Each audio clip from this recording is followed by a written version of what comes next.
Qu'est-ce que le psaume 1? De quoi il parle? Le psaume 1 est le tout premier psaume du livre des psaumes. Et ce n'est pas un hasard. Il pose une vérité simple, mais radicale. Il existe deux chemins dans la vie. Le chemin des justes, le chemin des méchants. Et surtout, tu ne peux pas marcher sur les deux en même temps. Ce psaume parle de choix de vie, influence des personnes autour de toi, connexion avec Dieu, conséquences invisibles mais réelles. Il commence par une phrase extrêmement forte. Heureux l'homme, mais attention, ce bonheur n'est pas un bonheur superficiel.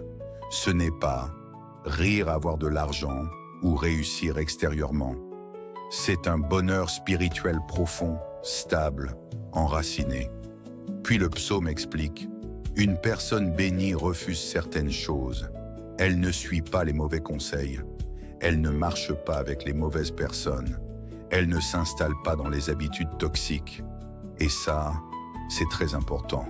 Ce n'est pas seulement ce que tu fais. C'est aussi avec qui tu traînes.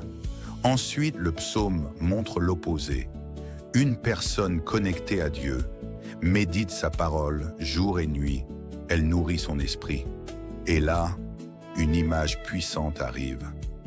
L'arbre planté près d'un courant d'eau, ce n'est pas une simple image. Ça veut dire stabilité, croissance constante, fruits visibles, vie intérieure nourrie. À l'inverse, les méchants sont comparés à de la paille, sans racines, sans stabilité, emportés par le vent, sans direction. Et la conclusion est sans appel. Le chemin des justes est connu de Dieu. Le chemin des méchants mène à la perte. Ce psaume, en réalité, te pose une question directe. Qui es-tu vraiment quand personne ne te regarde? À qui s'adresse ce psaume? Ce psaume s'adresse à toi, oui, toi qui lis, mais aussi à plusieurs types de personnes. 1. À ceux qui se sentent perdus, si tu ne sais plus, quelle direction prendre, à qui faire confiance, comment avancer. Alors ce psaume te parle directement. 2. À ceux qui sont influencés sans s'en rendre compte. Ce psaume met en lumière une vérité. Tu deviens ce que tu fréquentes. Les amis, les réseaux sociaux, les conversations, les habitudes. Tout influence ton esprit. 3. À ceux qui vivent une injustice. Tu peux te dire, pourquoi les mauvaises personnes semblent réussir? Ce psaume répond clairement. Leur stabilité est une illusion. 4. À ceux qui cherchent Dieu. Si tu veux te rapprocher de Dieu, si tu veux une vie alignée, alors ce psaume est un guide. Mais aussi, ce psaume s'adresse à ceux qui critiquent, manipulent, détruisent les autres, vivent dans le mensonge. Il les avertit clairement. En réalité, ce psaume ne juge pas, il révèle. Pourquoi prier le psaume 1? Ce psaume est puissant, mais pas comme les autres. Ce n'est pas un psaume de demande, c'est un psaume de transformation intérieure. 1. Pour changer ta direction.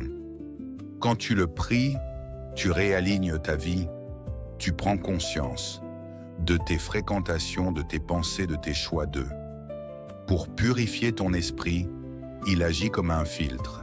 Il t'aide à rejeter les mauvaises influences, retrouver de la clarté, penser différemment toi, pour devenir stable.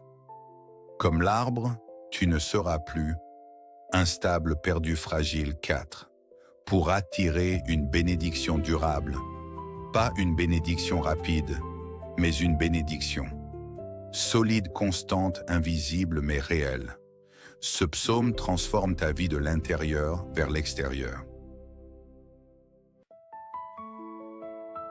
Mise en garde sur la puissance de ce psaume, attention. Ce psaume est dangereux si tu le prends à la légère. Ce n'est pas une simple lecture, ce n'est pas magique, ce n'est pas automatique. 1. Il t'oblige à te regarder en face. Tu ne peux pas le prier et continuer comme avant. 2.